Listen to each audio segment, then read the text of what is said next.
والعاقبة للمتقين والصلاة والسلام على سيد الأنبياء والمرسلين وعلى آله وأصحابه ومن تبعهم بإحسان إلى يوم الدين. اللهم صل على محمد وعلى آل محمد كما صليت على إبراهيم وعلى آل إبراهيم إنك حميد مجيد. اللهم بارك على محمد وعلى آل محمد كما باركت على إبراهيم وعلى آل إبراهيم إنك حميد مجيد. رب اشرح لي صدري ويسر لي أمري واحلل عقدة من لساني يفقهوا قولي. رب زدني علما رب زدني علما رب زدني علما. أعوذ بالله السميع العليم من الشيطان الرجيم.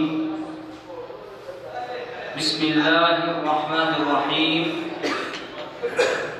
محمد رسول الله والذين معه أشداء على الكفار رحماء بينهم تراهم ركعا سجدا يبتغون فضلا من الله ورضوانا سيماهم في وجوههم من أثر السجود ذلك مثلهم في التوراة ومثلهم في الإنجيل.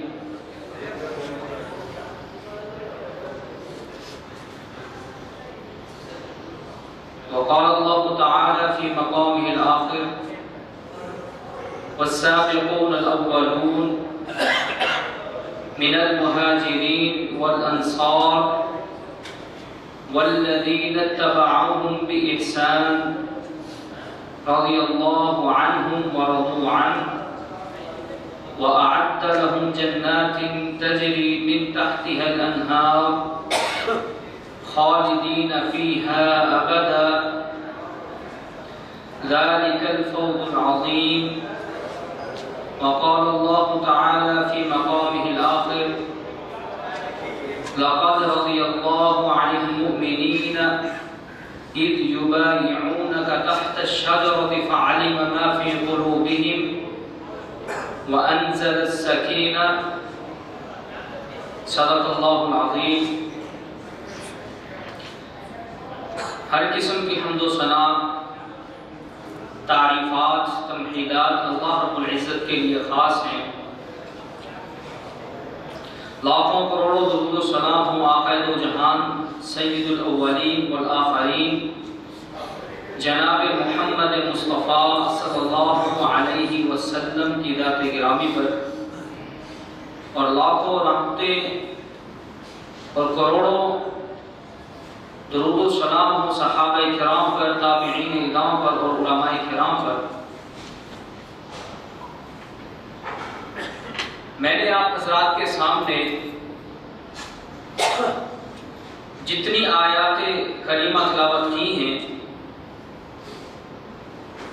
ان سب آیات کرامی کا تعلق وہ صحابہ کرام کی شان میں ہے اور ان کی فضیلت میں ہے. اور ان آیات کو تلاوت کرنے کا مقصد یا اس کا مفہوم بتانے کا جو میرا ارادہ ہے وہ اس لیے بنا کہ آج سے کچھ دن بعد محرم الحرام شروع ہونے والا ہے، اور اس محرم کے مہینے میں، اس بابرکت مہینے میں آپ کچھ لوگوں کو دیکھیں گے کہ وہ ان ایام میں صحابہ کرام کے بارے میں، نبی اکرم صلی اللہ علیہ وسلم کے ان اصحاب کے بارے میں وہ اپنی زبانوں کو، اپنے لہجوں کو اور اپنی طبیعتوں کو وہ ان ایام میں بے لگام کر دیتے ہیں، اور یہ وہی خاص ایام ہیں کہ جن ایام میں ایک خاص گروہ کھڑا ہوتا ہے، وہ بازاروں کا اور گلیوں کا رخ کرتا ہے اور ریلیوں میں وہ شامل ہوتا ہے، اور ان کے علماء اور ذاکرین وہ ممبروں پہ بڑا جوان ہوتے ہیں، اور ان ممبروں پہ کھڑے ہو کر وہ نبی اکرم صلی اللہ علیہ وسلم کے صحابہ پر تبرہ اور گالی دیتے ہیں۔ ایسا ہے کہ نہیں ہے؟ اور ان ایام میں یہ گروہ ایکٹیو ہو جاتا ہے، ہوشیار ہو جاتا ہے۔ اس کی وجہ کیا ہے؟ وہ جانتے ہیں کہ اگر اسلام کے ان بنیادی لوگوں کے بارے میں، جن کی وجہ سے اسلام کے پھول ہمارے تک پہنچے، دین اسلام کی روایات اور نبی صلی اللہ علیہ وسلم کے فرمان ہم تک پہنچے، اگر ان لوگوں کی شخصیات کے بارے میں، ان لوگوں کی طبیعتوں کے بارے میں، ان لوگوں کی زندگی اور حیات کے بارے میں اگر مسلمانوں میں شکوک اور شبہات پیدا کر دیے جائیں، تو یہ اسلام اور اس کو ماننے والے مسلمان وہ طرز بزم کا شکار ہو جائیں گے، وہ تردد کا شکار ہو جائیں گے۔ نتیجہ کیا نکلے گا؟ کہ اس اسلام کا اصل چہرہ مسخ کر دیا جائے گا۔ اللہ اکبر کبیرہ۔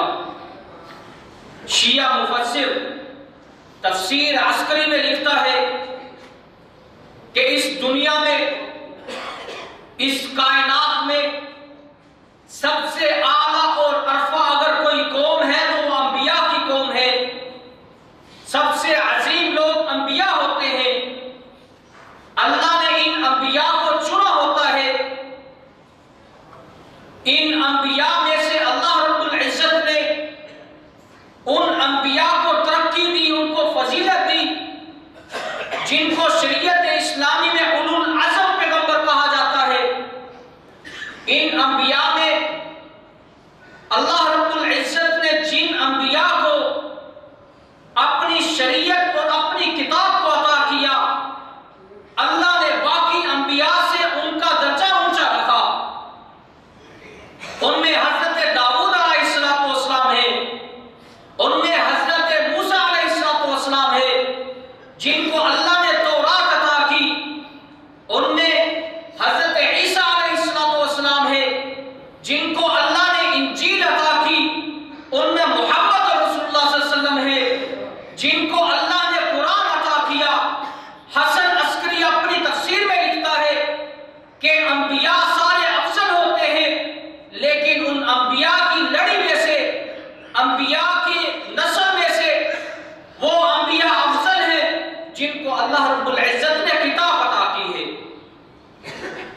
اور پھر ان میں بھی وہ نبی افضل ہے جس نبی کا لقب آخر الزمان ہے، وہ نبی اعلیٰ اور ارفع ہے جس کو اللہ نے قرآن مجید عطا کیا ہے، اور ان کا نام محمد رسول اللہ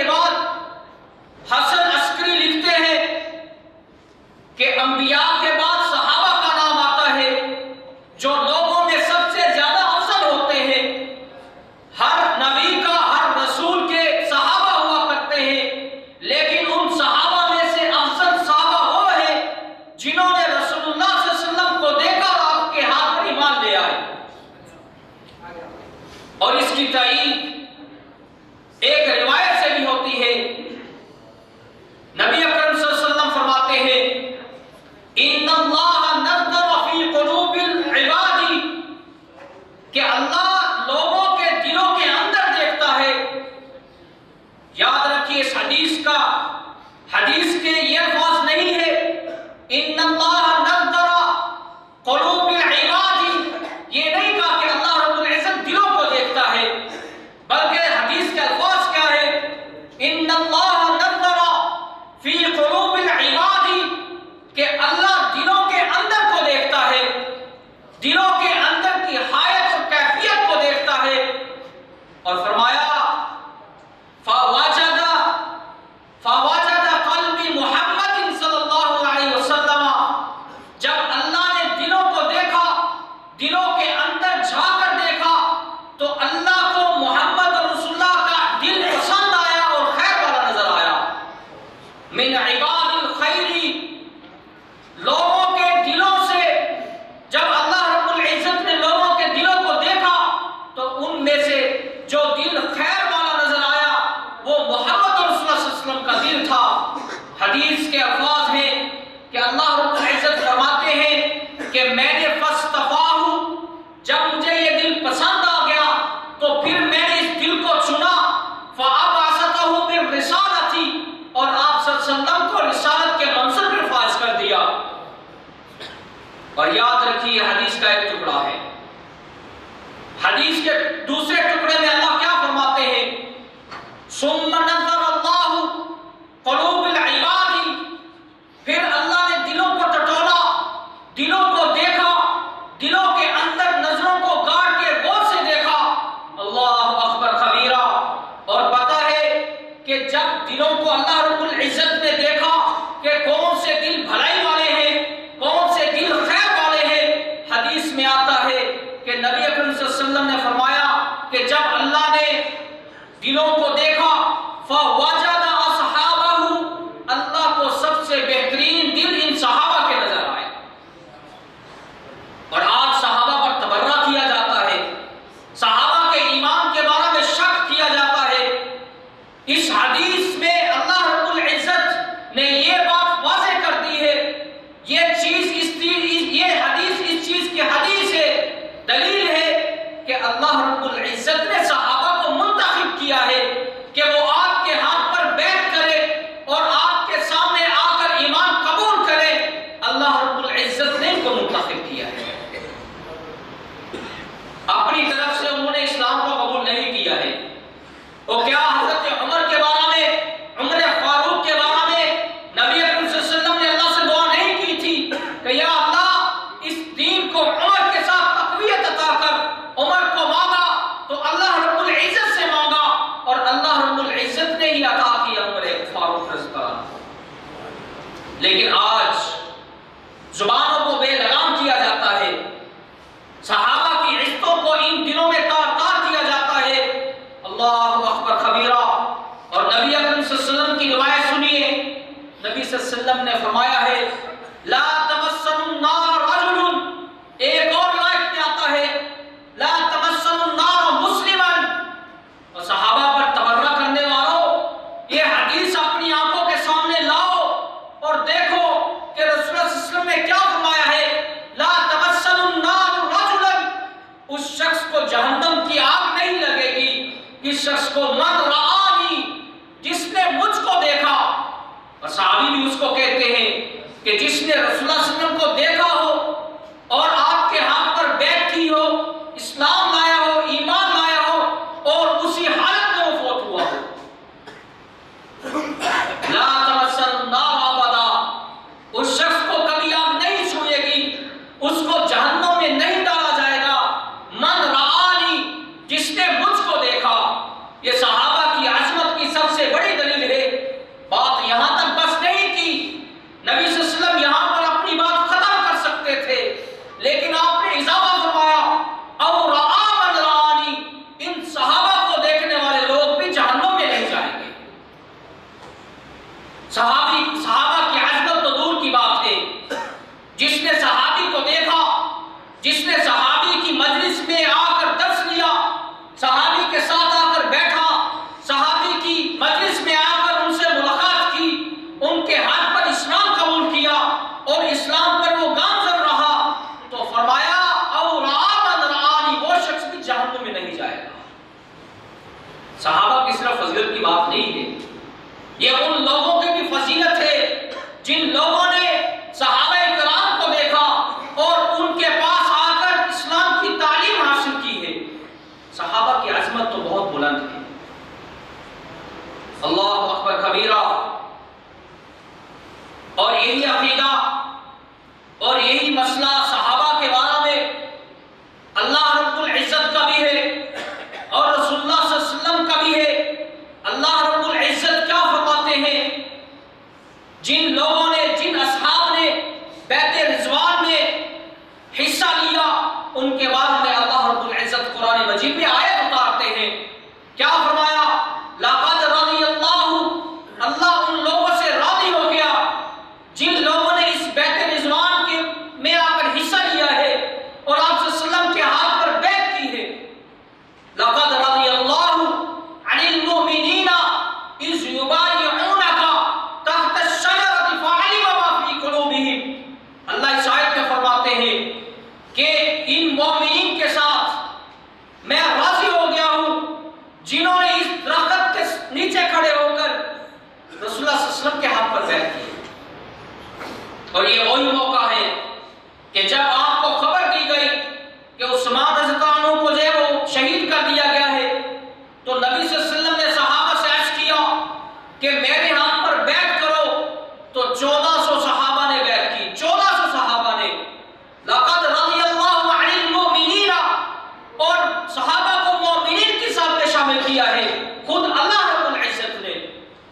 صحابہ میں سے سب سے افضل ترین صحابہ کی وہ جماعت تھی جس جماعت نبی صلی اللہ علیہ وسلم کے ہاتھ پر اس موقع پر بیعت کی تھی کہ آپ کے حکم پر ہم کٹ مریں گے، اپنی گردنوں کو کٹا دیں گے، لیکن آپ کی اطاعت سے، آپ کے حکم سے ہم پیچھے نہیں ہٹیں گے۔ جن صحابہ نے اتنی قربانیاں دی، آپ کے ایک اشارے پہ اپنی جان کو قربان کیا، آپ کے ایک اشارے پہ اپنے علاقے کو خیر بات کہہ دیا، آپ کے ایک اشارے پہ اپنے بچوں کو یتیم کروا دیا، آپ کے ایک اشارے پہ، آپ کے کہنے پہ اپنے گھر بار کو چھوڑ دیا، اپنے خاندان، اپنے رشتہ داروں کو چھوڑ دیا۔ آج ان صحابہ کی ان قربانیوں کے بارے میں شک کیا جاتا ہے۔ سب سے اعلیٰ جماعت یہ بیعت رضوان کی جماعت ہے جس کے بارے میں اللہ نے قرآن مجید کی آیات کو نازل کیا ہے۔ اس کے بعد ان سے زیادہ افضل وہ لوگ ہیں، وہ صحابہ ہیں جو بدر کے میدان میں جنگ میں شریک ہوئے اور وہاں پر اپنی جانوں کا نذرانہ پیش کیا۔ اللہ رب العزت نے اس کو بھی قرآن بنا کے نازل فرمایا۔ اور جن کی شان میں، جن کی فضیلت میں اللہ رب العزت نے قرآن مجید اتارا ہو، جن کی فضیلت میں اللہ نے اپنے نبی کو حکم دیا ہو کہ آپ ان کی فضیلت کو واضح کریے، ان صحابہ کے بارے میں آج بغض رکھنا، اپنے دل میں ان کے بارے میں نفرت رکھنا، یہ ایمان کو تباہ و برباد کر دیتا ہے۔ اور صحیح بخاری کی روایت ہے، نبی صلی اللہ علیہ وسلم فرماتے ہیں میرے صحابہ کو گالی مت دو، میرے صحابہ پر تبرہ مت کرو، اور جو شخص میرے صحابہ پر تبرہ کرتا ہے وہ اس بات کو ذہن نشین کر لے، اس بات کو اپنے ذہن میں وہ رکھ لے کہ جس نے میرے صحابہ پر تبرہ کیا اس نے مجھے عزا دی، اس نے مجھے تکلیف میں ڈالا، اور جس نے مجھے تکلیف میں ڈالا اس نے اللہ رب العزت کو تکلیف میں ڈالا۔ اور یہ کیسے ممکن ہے؟ جہاں سے اسلام پھوٹا، جہاں سے اسلام نکلا، اسی راستے کو اگر داغدار کر دیا جائے، اگر اسی راستے کو مشکوک بنا دیا جائے، اگر اسی سبیل کو متردد کر دیا جائے، تو اس اسلام کا، اس دین کا وہ چہرہ نہیں رہتا جس چہرے کو لے کر نبی آئے تھے۔ سب سے اعلیٰ اور ارفع جماعت بیعت رضوان کی، اس کے بعد بدریوں کی، جن لوگوں نے، جن صحابہ نے بدر کے موقع پر اپنی جانوں کو پیش کیا، وہ 313 صحابہ جن میں بچے بھی تھے، جن میں بوڑھے بھی تھے، جن میں جوان بھی تھے، ان جماعت کو اللہ رب العزت نے خراج تحسین پیش کیا ہے۔ اور وہ خراج تحسین کیسے پیش کیا؟ اللہ اپنے عرش سے نیچے نازل ہوئے، آسمان دنیا پر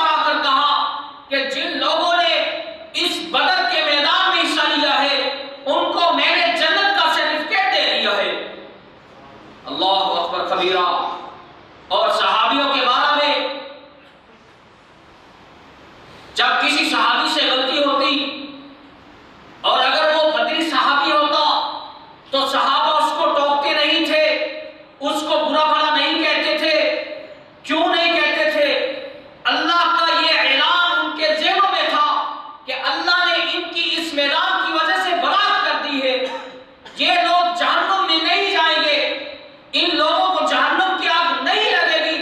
اور بدبختوں، جن کو اللہ نے جنت کا سرٹیفکیٹ دیا ہے، جن کو جنت کے محلات کا وارث بنایا ہے، جن کو جنت کے محلات کا وارث اور مالک بنایا ہے، آج تم ان پہ تبرہ کرتے ہو، آج تم ان کو برا بھلا کہتے ہو، آج تم ان کی زندگیوں پر طعنے کرتے ہو، تم تو ان کی جوتی کی دھول کے برابر بھی نہیں ہو۔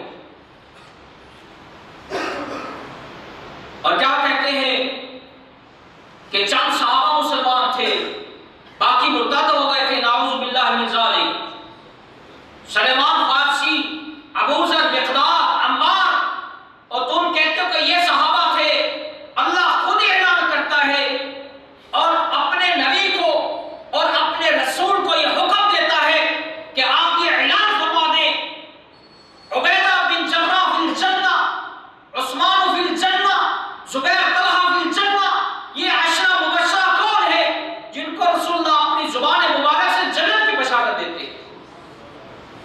اپنی زبان مبارکہ، ابھی محاسبہ نہیں ہوا، ابھی نامہ اعمال کو کھولا نہیں گیا، ابھی صحابہ کی زندگیوں کو پرکھا نہیں گیا، ابھی قیامت کا دن نہیں آیا جس دن اللہ کے سامنے لوگوں کو پیش کیا جائے گا اور اللہ لوگوں کے اعمال کو دیکھیں گے اور ان کے اعمالوں کا وزن ہوگا اور میدان محشر کے میدان میں لوگوں کو اکٹھا کیا جائے گا اور پوچھ صراط سے ان کو گزارا جائے گا۔ ابھی یہ سارے مراحل باقی ہیں۔ ان مراحل سے پہلے اللہ کے رسول نے، نبی آخر الزمان نے یہ حکم فرما دیا، یہ فیصلہ سنا دیا کہ اگر یہ لوگ اپنی زندگی میں کچھ بھی کرتے رہے، کچھ بھی کرے، ان کے اللہ نے گناہ معاف کر دیے ہیں اور ان کو جنت کا وارث بنا دیا ہے۔ سب سے اعلیٰ اور عرفہ جماعت بیت رضوان کی، اس کے بعد بدری صحابہ کی، اور اس کے بعد اللہ اکبر کبیرہ عشرہ مبشرہ جن کے اللہ کے رسول نے نام دے کر فرمایا، اور ان کے بعد خلفائے راشدین جن کے بارے میں نبی صلی اللہ علیہ وسلم نے اپنی زندگی میں فیصلہ سنا دیا۔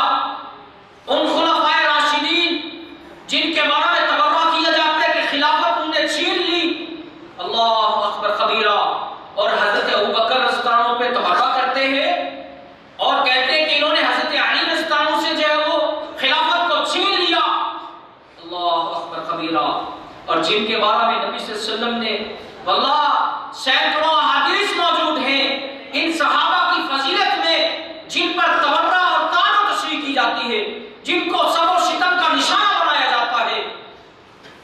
صحابہ میں سے یہ پھر چار افضل ہیں، ان کا مقام اونچا ہے، اور ان چار مقاموں سے سب سے اونچا مقام ابو بکر کا ہے، صدیق اکبر کا ہے۔ اور آپ کی قربانیاں تو دیکھیے، آپ اسلام لانے والوں میں سے سب سے پہلے ہیں۔ آپ کو جب نبی صلی اللہ علیہ وسلم نے بتایا، آپ پر اپنے آپ کو پیش کیا کہ مجھے اللہ نے رسول بنا کے بھیجا، مجھے تبعیض کی ہے، مجھے اللہ نے رسول پیغمبر بنا دیا ہے، آپ نے کھڑے پاؤں پہ آپ صلی اللہ علیہ وسلم کی تصدیق کی اور آپ کا کلمہ پڑھا۔ اللہ اکبر کبیرہ۔ اور صدیق اکبر کے کیا شان ہے، صدیق اعظم کے کیا فضیلت ہے، ان کی زندگی کے بارے میں اللہ اکبر کبیرہ ایک روایت آتی ہے، حضرت عائشہ رضی اللہ تعالی عنہا وہ اپنے حجرے میں موجود ہیں، رات کا وقت ہے، اپنی نظروں کو آسمان کی طرف اٹھایا، آسمان صاف ہے، آسمان کا مطلب صاف ہے، آسمان پر نکلے ہوئے ستاروں کو دیکھا، ستاروں کو دیکھ کر اپنے سرتاج رسول اللہ صلی اللہ علیہ وسلم سے سوال کیا، اور کیا سوال کیا؟ حل یکون لأحد، اللہ کے رسول یہ فرمائیے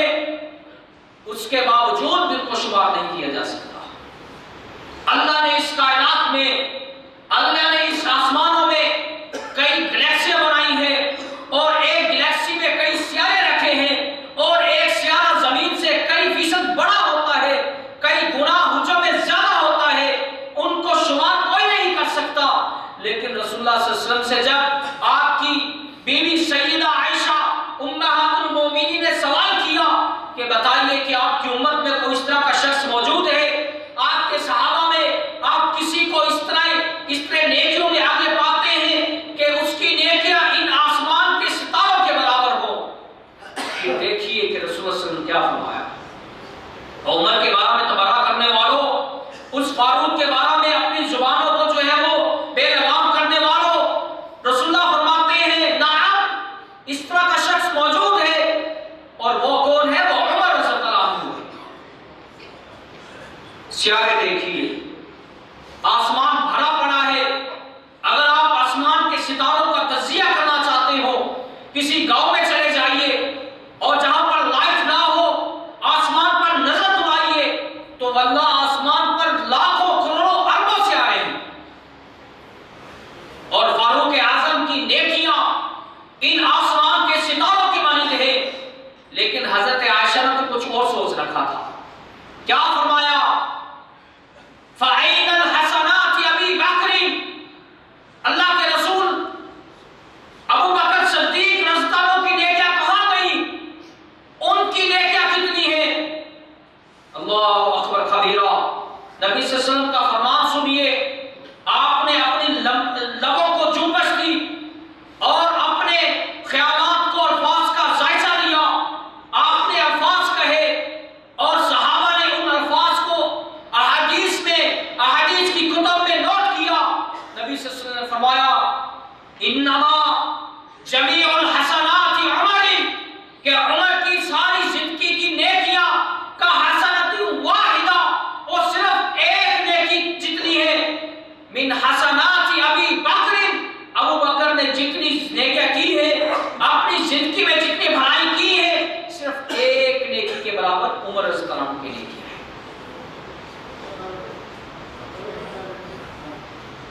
صدیق اکبر کی نیکیوں کو رسول اللہ صلی اللہ علیہ وسلم نے ان آسمان پر بکھرے ہوئے ستاروں کے ساتھ تشبیہ نہیں دی ہے۔ آسمان کے بکھرے ہوئے کروڑوں ستارے بھی ابو بکر رضی اللہ عنہ کے نیکیوں کا مقابلہ نہیں کر سکتے ہیں۔ اور آج ان کو غاصب کہا جاتا ہے، ان پر جو ہے وہ تبرہ کیا جاتا ہے، ان کو جو ہے وہ برا بھلا کہا جاتا ہے۔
حدیث موجود ہے.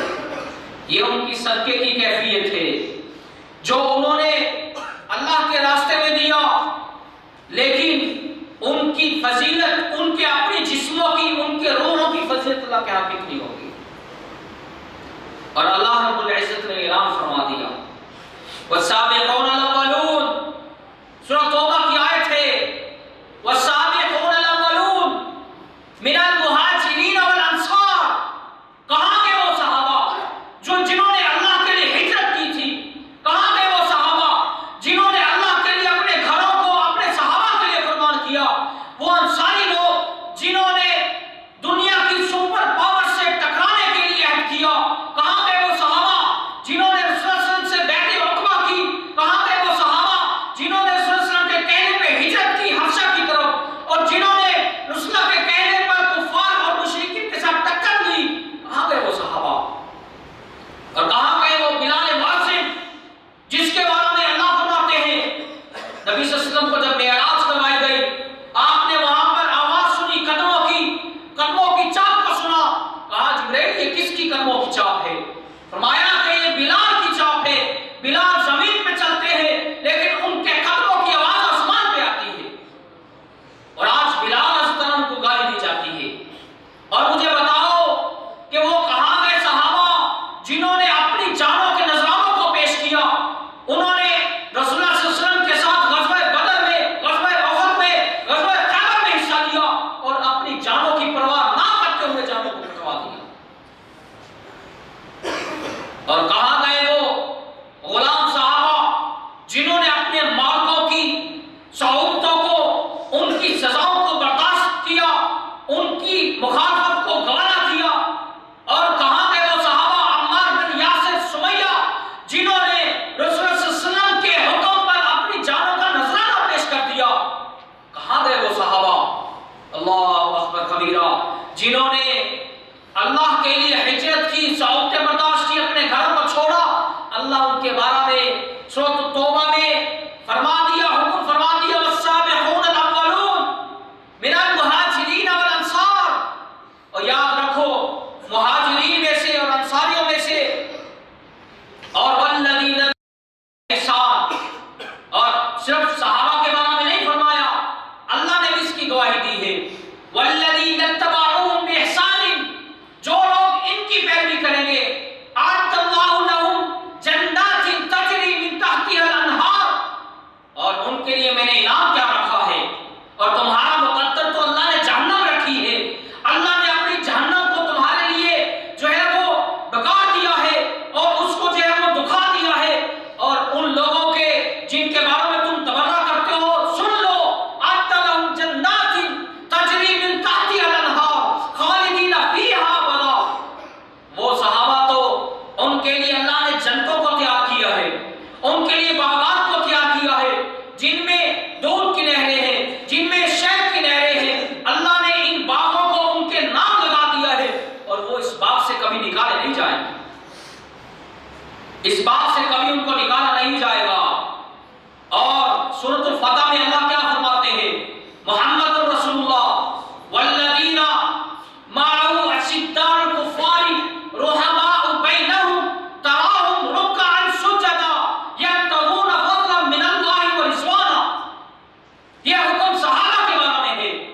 اللہ فرماتے ہیں، اللہ کا ارشاد ہے، اللہ کا حکم ہے کہ ان صحابہ کو دیکھیے جن صحابہ نے اپنی پیشانیوں پر نماز پڑھتے ہوئے، سجدے کرتے ہوئے، اللہ کا فضل تلاش کرتے ہوئے اپنے ماتھوں پر، اپنی پیشانیوں پر وہ محراب کا نشان ڈال دیا. یبتغون فضلا من اللہ ورضوانا. اور مجھے بتاؤ کہ اللہ نے یہ حکم اور یہ جمع کی زمینیں کن لوگوں کے لیے استعمال کی ہے؟ یبتغون فضلا من اللہ ورضوانا سیماہم فی وجوہہم من اثر السجود ذلک مثلہم فی التوراۃ ومثلہم فی الانجیل. اور فضیلت تو ان کی اللہ فرماتے ہیں کہ ہم نے تورات میں بیان کی ہے. اور رسول اللہ صلی اللہ علیہ وسلم کا ذکر تو تھا، تورات میں بھی تھا، انجیل اور زبور میں بھی تھا. اللہ صحابہ کے بارے میں فرماتے ہیں کہ ان صحابہ کی مثال ہم نے مثلہم فی التوراۃ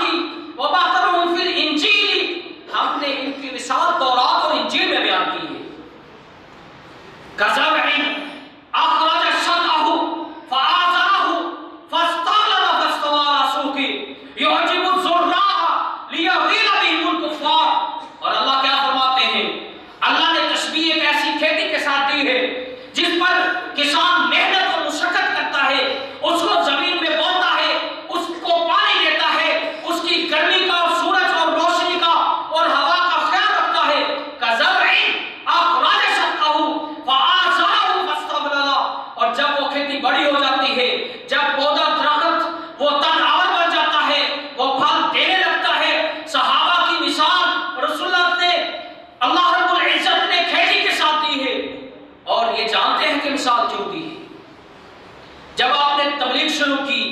یا ایھا المدثر قم فانذر، جب آپ کو حکم نازل ہوا، آپ کو یہ بات سنا دی گئی کہ کھڑے ہوئیے، لوگوں کو ڈرائیے، لوگوں کو اسلام کی تبلیغ دیجیے اور ان لوگوں کو عقیدے کے بارے میں بتائیے، تو نبی صلی اللہ علیہ وسلم نے کھڑے ہوئے، تبلیغ کی، لوگوں کو عقیدے کے بارے میں بتایا. اور اس وقت کم صحابہ تھے، تھوڑے صحابہ تھے جنہوں نے اسلام کو قبول کیا. اللہ فرماتے ہیں کزرع اخرج شطأہ فآزرہ فاستغلظ فاستوى علی سوقہ. یہ کھیتی اس طرح ہے جس طرح کسان کھیتی اگاتا ہے، اس وقت پودا جو ہے وہ کمزور ہوتا ہے، وہ ڈول جاتا ہے ہوا کے آنے کی وجہ سے، وہ گرمی کی شدت کو اور ہوا کی تیزی کو وہ برداشت نہیں کر سکتا ہے. صحابہ بھی اس طرح تھے. اور جب صحابہ بڑھ گئے، حجۃ الوداع کے موقع پر آپ علیہ السلام کو اللہ نے صحابہ کا جمع غفیر اور صحابہ کی جماعت کو دکھا دیا، تو اللہ فرماتے ہیں اخرج شطأہ فآزرہ فاستغلظ فاستوى علی سوقہ یعجب الزراع لیغیظ بہم الکفار. اور جب کسان جس طرح اپنی کھیتی کو، اپنے اگائے ہوئے درختوں کو دیکھ کر خوش ہوتا ہے، وہ تعجب کرتا ہے، اس طرح ان صحابہ کو دیکھ کر یہ لوگ تعجب کرتے ہیں، یہ غصے میں ڈوب جاتے ہیں، اپنے دانتوں کو پیستے ہیں.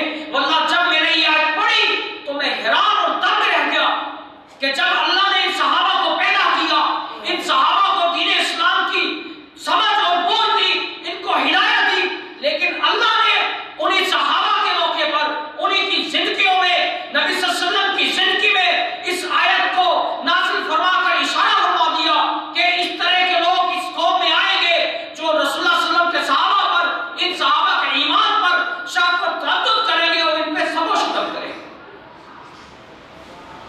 لیغیظ بہم الکفار.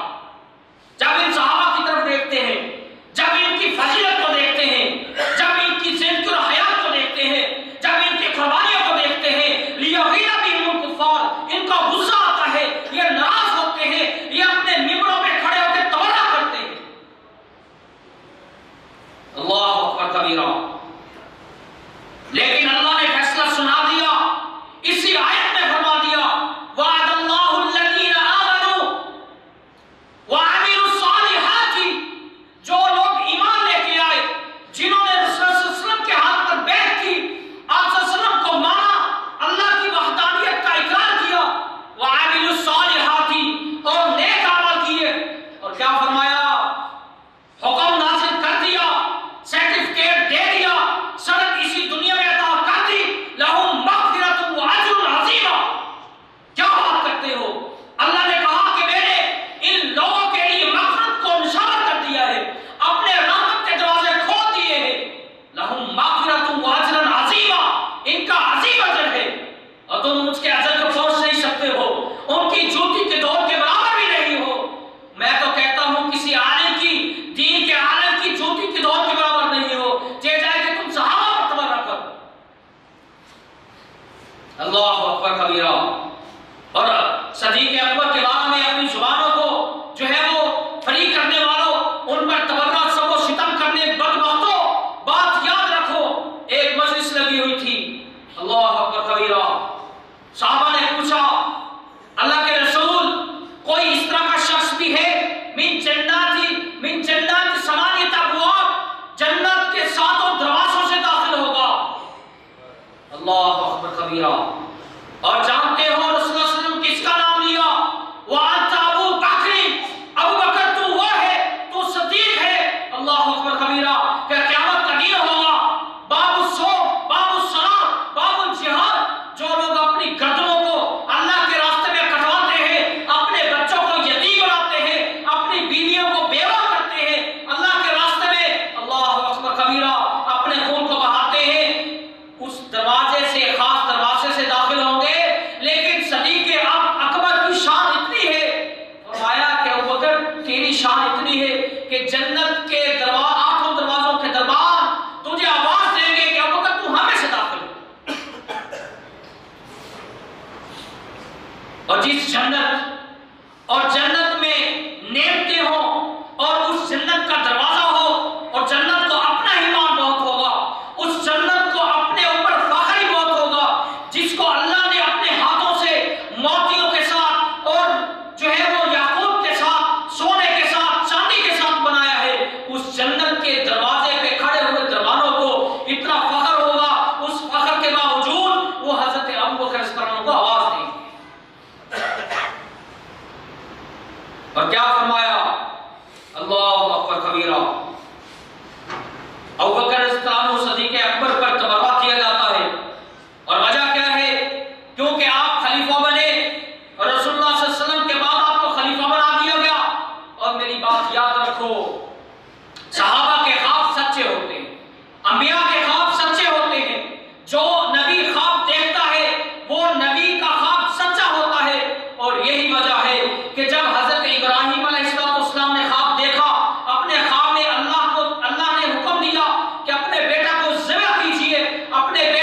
فاروق اعظم رضی اللہ عنہ کے دور میں فتوحات کا سلسلہ چل پڑا، مصر بھی آیا، ٹیونس بھی آیا، اور ایران تک جتنی سلطنتیں موجود تھی، فارس بھی آپ کی زندگی میں توڑا گیا، روم کو بھی آپ کی زندگی میں توڑا گیا۔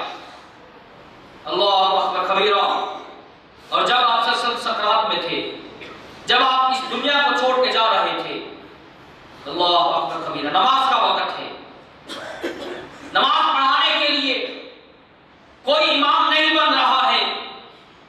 نبی صلی اللہ علیہ وسلم نے فرمایا کہ ابو بکر کہاں ہے؟ فرمایا اللہ کے رسول نماز کا وقت ہو گیا ہے۔ پوچھا ابو بکر کہاں ہے؟ کہا ابو بکر نہیں مل رہے ہیں۔ فرمایا کہ کسی اور صحابی کو کہے کہ وہ نماز پڑھا دے۔ نبی صلی اللہ علیہ وسلم فرمایا مرو ابا بکر یصلی بالناس، ابو بکر کو تلاش کرو اور ان کو تلاش کرنے کے بعد انہی کی امامت میں نماز پڑھو۔ نبی نے اشارہ دے دیا، اپنی زندگی میں بتا دیا کہ اگر رسول اللہ صلی اللہ علیہ وسلم کے بعد کوئی خلیفہ ہوگا تو وہ خلیفہ ابو بکر رضی اللہ عنہ ہوں گے۔ اللہ اکبر کبیرہ۔ نبی صلی اللہ علیہ وسلم کے خواب میں بھی اور نبی صلی اللہ علیہ وسلم کے خیال میں بھی اور نبی صلی اللہ علیہ وسلم کے مرض الموت میں بھی آپ صلی اللہ علیہ وسلم نے یہ واضح کر دیا، اس بات کو مسلمانوں کے ذہنوں میں بٹھا دیا کہ لوگوں یاد رکھو کہ میرے بعد اگر کوئی خلیفہ بنے گا تو وہ خلیفہ ابو بکر بنے گا۔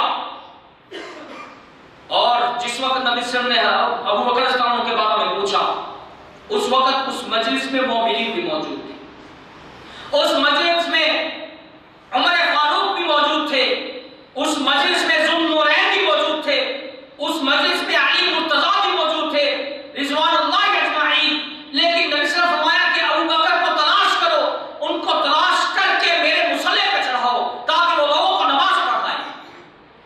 یہ ہے حضرت ابوبکر رضی اللہ عنہ کی فضیلت، اور اپنی زندگی میں انہی کو نبی اکرم صلی اللہ علیہ وسلم نے مقرر فرمایا۔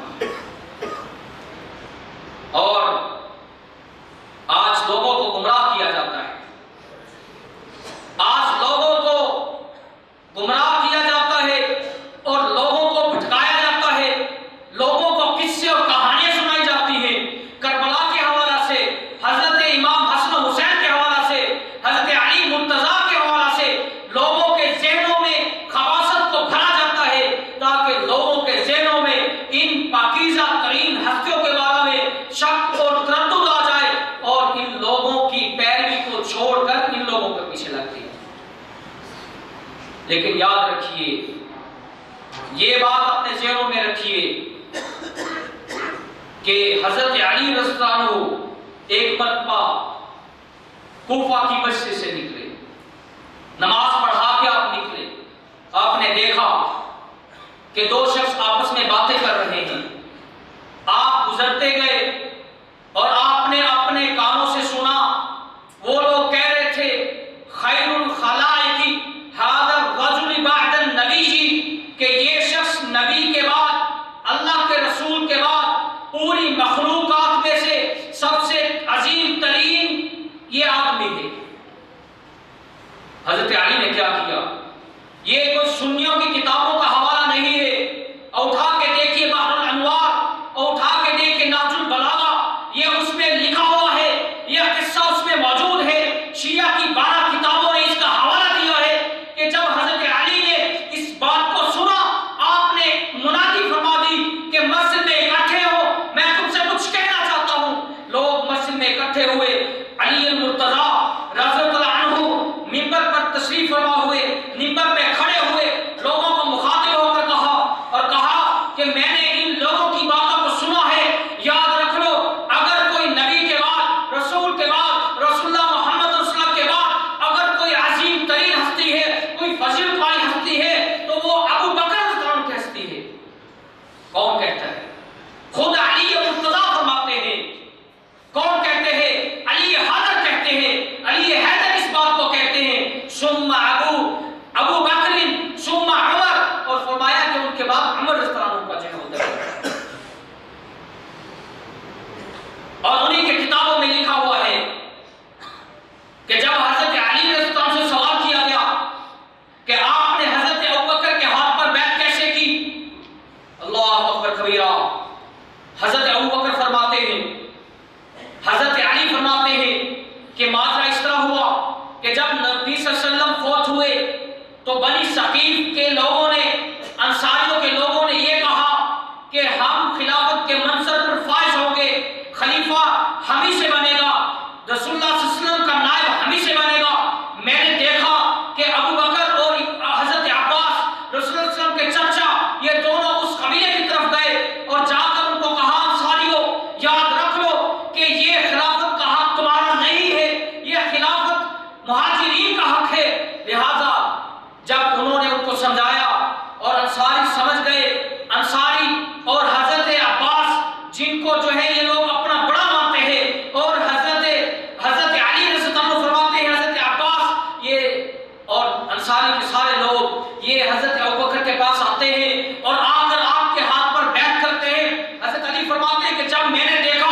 اور مجھے بتاؤ ابو بکر صدیق کے دور میں، عمر فاروق ذوالنورین کے دور میں قاضی القضات اور چیف جسٹس کی سیٹ پر کون فائز تھے؟ وہ حضرت علی رضی اللہ عنہ تھے۔ اگر ان کو کوئی اعتراض ہوتا، اگر ان کو جو ہے وہ کہتے ہیں کہ ان کو اعتراض تھا، انہوں نے جو ہے وہ بیعت کو قبول نہیں کیا، خلافت کو نہیں مانتا، اور مجھے بتاؤ اگر کوئی شخص کسی سے ناراض ہو، کسی حکومت سے ناراض ہو، کیا وہ اس کا منصب لیتا ہے؟ اور منصب بھی وہ قاضی القضات کا فیصلہ کرنے کا منصب، اور جو قاضی القضات ہو اور قاضیوں کا بڑا ہو، چیف جسٹس ہو، اگر اس طرح کا معاملہ ہو، ماجرا ہو، خلافت کا مسئلہ ہو، تو کیا وہ اس کے خلاف آواز نہیں اٹھائے گا؟ صرف لوگوں کو بہکایا جاتا ہے، اذان میں یہ آواز گونجائی جاتی ہے، لوگوں تک اپنی آواز کو پہنچایا جاتا ہے، اشہد علی ولی اللہ وصی رسول اللہ خلیفۃ بلا فصل، لوگوں کو بہکایا جاتا ہے۔ اور آپ جانتے ہیں اللہ اکبر کبیرہ، اور لوگوں کو کہا جاتا ہے کہ حضرت علی بلا وصل، بغیر کسی سورس کے، بغیر کسی جو ہے وہ منقطع کے، بغیر کسی نسخے کے، وہ آپ صلی اللہ علیہ وسلم کے خلیفہ ہیں۔ اللہ اکبر کبیرہ۔ ایک اور واقعہ سنیے، یہ واقعہ سنا کے اپنی بات کو ختم کرتا ہوں۔ احد کا میدان ہے، رسول اللہ صلی اللہ علیہ وسلم نے ڈیوٹی لگائی ہے کہ آپ نے اس احد پہاڑ کی چوٹی کو نہیں چھوڑنا ہے، لیکن اس چوٹی کو صحابہ نے چھوڑ دیا اور نیچے اتر آئے، میدان جنگ میں آ کر حصہ لیا، کیونکہ ان کے ذہن میں یہ تھا کہ پہاڑی پر تو کوئی نہیں ہے، لیکن میدان میں ہمارے بھائی مشرکین سے اور کفار مکہ سے لڑ رہے ہیں، اس لیے انہوں نے چوٹی کو چھوڑا اور نیچے آ گئے۔ اور جب مشرکین مکہ نے اور جو ہے ابو سفیان نے اور حضرت خالد بن ولید نے جب پیچھے سے حملہ کیا اور صحابہ کی جماعت کو تتر بتر کر دیا، صحابہ کو شہید کر دیا، اس جنگ میں 70 صحابہ کو شہید فرما دیا، شہید کر دیا۔ اور مجھے بتاؤ کہ جب صحابہ جو ہے شہید ہو رہے تھے اور لوگوں میں یہ بات معروف اور مشہور ہو گئی تھی کہ رسول اللہ صلی اللہ علیہ وسلم کو بھی شہید کر دیا گیا ہے، تو ابو سفیان نے کیا آواز لگائی تھی؟ حل فیکم محمد، کیا تم میں محمد ہے؟ تم میں رسول اللہ موجود ہے؟ کسی نے آواز نہیں دی۔ حضرت عمر رضی اللہ عنہ رسول اللہ صلی اللہ علیہ وسلم کے پاس بیٹھے ہوئے ہیں، رسول اللہ نے خاموش فرما دیا، ان کو خاموش کر دیا۔ اور دوسرا نعرہ اور دوسری بات جو ابو سفیان نے پوچھی تھی وہ کیا تھی؟ حل فیکم ابو بکر، اور کیا تم میں ابو بکر موجود ہے؟ صدیق اکبر اس مجلس میں موجود ہے یا ان کو شہید کر دیا گیا ہے؟ اور اس کے بعد پوچھا حل فیکم عمر، کیا تم میں عمر موجود ہے؟ کیونکہ وہ بھی سمجھتے تھے، وہ بھی جانتے تھے، ان کو بخوبی اس چیز کا علم تھا کہ رسول اللہ صلی اللہ علیہ وسلم کے بعد خلیفہ ابو بکر ہوں گے، ان کے بعد خلیفہ عمر ہوں گے۔ یہ بات ان کے ذہنوں میں بھی تھی، لیکن لوگوں کو تردد کا اور مشقہ کیا جاتا ہے، تردد کا ان کو جو ہے تردد کا سبق دیا جاتا ہے تاکہ صحابہ کے بارے میں ان کے ذہنوں کو خراب کیا جائے، صحابہ کی عظمت کو ان کے دماغوں سے اتار دیا جائے۔ اللہ میں نے خود سنا ہے، لوگ کہتے ہیں کہ تم صحابہ کی شخصیت کے بارے میں اپنے ذہنوں میں جو ہوا بنائے بیٹھے ہو وہ کوئی بڑی شخصیت نہیں تھی۔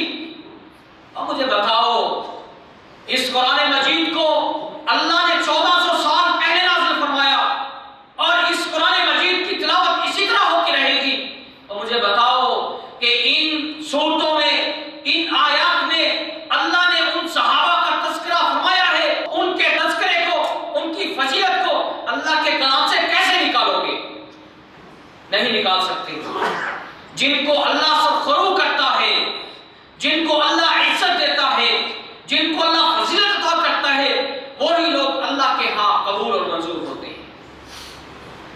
میرے بھائیوں، آپ ہوشیار رہیے، آپ جو ہے مجلس نہ اٹینڈ کر لیں، کہیں آپ مرثیہ نہ سن لیں، کہیں ان کی سبیل پر دودھ اور شربت کی سبیل پر جا کر پی نہ لیں۔ یہ نہ ہو کہ اللہ قیامت والے دن آپ کو انہی لوگوں میں سے اٹھائے جو لوگ صحابہ کے بارے میں بغض رکھتے ہیں، جو رسول اللہ صلی اللہ علیہ وسلم کے بارے میں بغض رکھتے ہیں۔ واللہ اس طرح کے حوالے بھی موجود ہیں، وقت کی قلت کی وجہ سے میں آپ کے سامنے نہیں رکھ رہا ہوں کہ رسول اللہ صلی اللہ علیہ وسلم کی بھی اہانت کی گئی، ان کی بات چھوڑو، اللہ کی بھی اس نے اہانت کی ہے، اللہ کے بارے میں بھی اس نے بکواس کی ہے، رسول اللہ صلی اللہ علیہ وسلم کے بارے میں بکواس کی ہے۔ وہ تو اللہ فرماتے ہیں کہ جب تم مجھ سے دور ہوگے، جب صحابہ کے بارے میں تبرہ کرو گے تو پھر رسول اللہ صلی اللہ علیہ وسلم کی چادر کو بھی تم کھینچو گے، پھر اللہ کی کبریائی کو بھی تم کھینچو گے۔ یہ تو اللہ کا فیصلہ ہے۔ اور اسی بات سے میں اللہ رب العزت سے توفیق کرتا ہوں کہ اللہ رب العزت ہمیں ہدایت کے راستے پر رکھے اور ہمیشہ ہمیں صحابہ کی عظمت کو پہچاننے کی توفیق عطا فرمائے۔